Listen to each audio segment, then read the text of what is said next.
What it do, y'all? This your boy King Ed the Great coming at y'all with another video. Be sure to subscribe, hit the like button for me.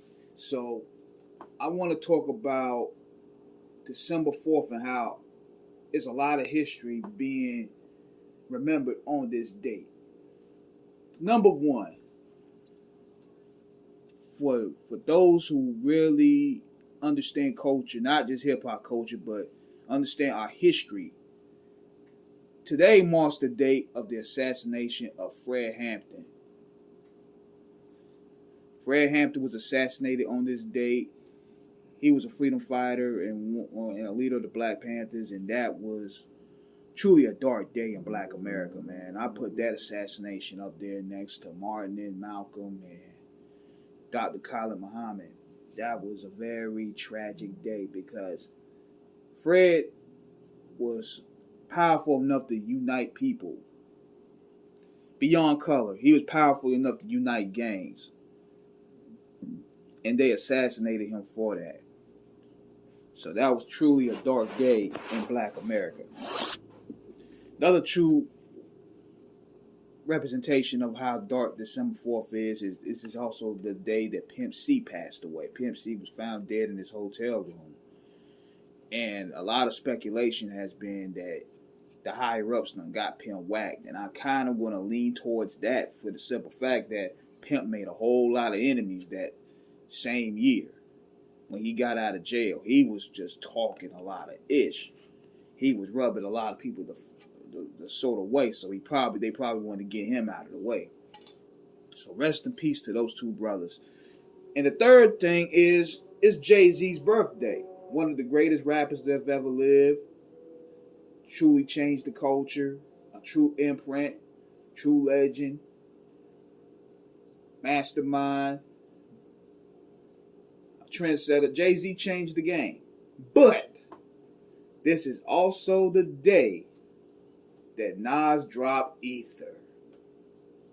That's right. Nas was so clever and calculating. He dropped Ether on this day. And I want to know, what was y'all thoughts when y'all first heard Ether drop? 20 years ago this day, Ether dropped this day.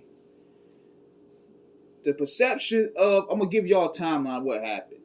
Nas was pretty much done. If you really look at the timeline, Nostradamus was weak.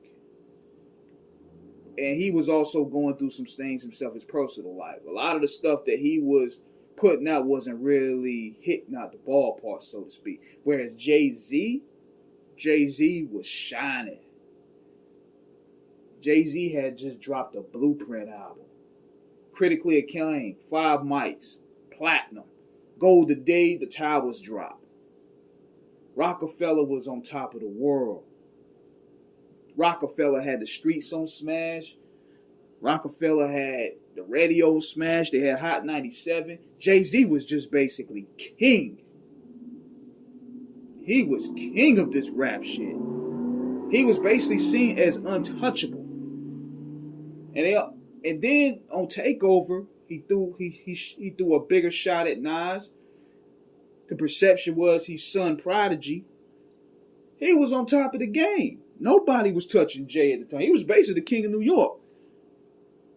Then Ether dropped on this day. FJZ. What up, niggas? Hey, yo, I know you ain't talking about me, dog. FJZ. You been on my dick. You love my style. Let me tell y'all what made this record so crazy was the way Nas was just felt like his back was all against the wall. And the way his rhyme pattern was dope. I embrace y'all with napalm, blow up, no guts, left chest, face gone. How could Nas be garbage? Similar autos at your college. Burner at the side of your dome. You're coming out of my throne. I got this lock. Since 9-1, I am the truest. Name a rapper that I ain't influenced. Come on, man. The way he opened that up was crazy. And yeah, people will probably say Ether didn't have a danceable beat, but fuck all that. We're talking about bars. We're talking about science. We're talking about disrespect. We're talking about that. We ain't trying to dance to no diss record. We want to hear content. And that's what Ether drew. Ether has so many damn quotables. Y'all niggas deal with emotion like bitches. But it's sad as I love you because you're like my brother. You trade your soul for riches. Nas was basically approaching that angle like a disappointed dad. Like he was just sunning Jay on that. Like what he said, my child, I watched you grow up to be famous and now I'm smiling like a proud dad watching that his only son that made it. Like, come on. Then he got on Jay-Z's insecurities. Were you abused as a child, scared to smile, they call you ugly? Well, life is harsh, ugly. Don't reject me or records that make disrespect me, blatant or indirectly. Then he got on, you a phony, you a fake, a pussy, a stand. I still whoop your ass. You 36 in the karate class. You tired boho, trying to work it out. You trying to get brolic. Ask me if I'm trying to kick knowledge. Shit. He broke Jay-Z's character down. He broke Jay-Z's morale down. How he also tried to pull the divide and conquer when he went at Beans. When he said, compare the beans you whack. He put a seed right there. That was very clever on his part. Then he son Dame Dash to where, or is it Dame Diddy, Dame Daddy, or Dame Duddy? Oh, I get it. You Biggie and he Puffy. Because you know Dame was starting to dance like Puff all of a sudden. And Nas picked that out. Now, another thing that was pretty dope about this, when he said, and your man stabbed to make you take the blame. He said that thinking that was going to give Jay-Z his some street cred. And he also introduced Eminem murdered you on your own shit. And that was the perception at the time when Renegade dropped. But don't let these niggas today try to fool you otherwise, talking about some, yeah, man, Jay-Z, and M were equal. No, it wasn't like that. Eminem was basically said to have the hotter verse on that project. And Nas, being an ear to the street, ran with that. Because that's what a lot of people were saying. Then he got on Jay-Z for being a groupie. He went from Jazz to hanging with Kane to Herb to Big, basically being a flunky. Then he said, now you think you're getting girls now because of you looks. He basically said that you was a ugly trick. You know, mustache having no whiskers like a rat compared to beans you whack. Come on, man. Then he got on talking about Foxy got you hot because you kept a face of a puss. Like, Ether was a crazy breakdown of who Jay-Z was. See, there's a science behind doing diss records. It's like you got to come with factual, you got to come with a little bit of humor, and you got to come with fabrication to where it's going to get clicks. The way Nas flowed on that was very aggressive. I've never heard Nas rap like that before. Even though on the Eye for an Eye freestyle, you get a clear that he could go cold-blooded. He went straight cold-blooded on this one. And this is what I miss about Nas today. Nas had a chip on his shoulder. He was talking that ish. You know what I'm saying? He was talking that ish. Listen to those interviews that he did on Hot 97 when he was talking to Funk Flex. When he was just cocky. He was Nas like, you was highly regarded the next Rakim and Cool G rap. You gotta play on that. And he did. But then what happened afterwards, when he got on the tour with Hot 97, I think they gave him that phone call. The pipe down.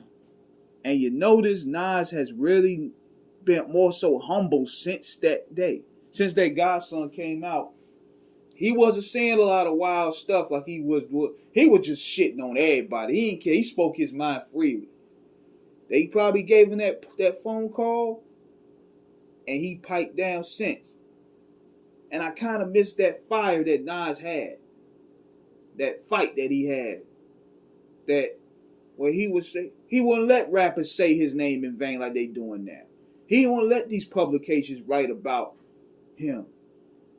Somebody said that he joined the go along to get along game. And which is why he doesn't really say anything. Now, based off the fact that he's a legend, he probably feels that he shouldn't have to. But think about this, y'all. These young dudes coming in, using Nas's name, using Jay's name, basically saying what they want to say. I understand that they got money and that shouldn't bother them, but you notice none of these people say nothing about LL like that because they know LL was ready to get in that ring. You know, nobody's gonna say nothing about Kane or KRS like that because they ready to get in that ring. Nas has been like, you know, carefree when people saying what they want to say about him, and that disappoints me because I want to hear Nas just get that fire back. He's been putting out great music. King Disease 1 and 2 has been great, but I want to see also him show that fire before, and it kind of seemed like he lost that as the bag got big. He got rich. He got really rich and said, fuck it, I ain't about to really fight no more. But that's another topic for another time. And I also like going on with Ether, where he talked about KRS already made an album called Blueprint. That made people go back to seeing the KRS's joint. And he did. So, happy Ether Day to everybody.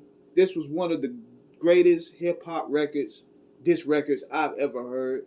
It also resurged Nas's career as a comeback. He had a great second run. So big shout out to everybody that's subscribed to Off the Cuff Radio, Screwball Radio. Let's keep this thing going. Check out Ether. And also check me out tonight. I'm going to be on live with the guys. We got Rusty Jukes on tonight. So holla at your boy.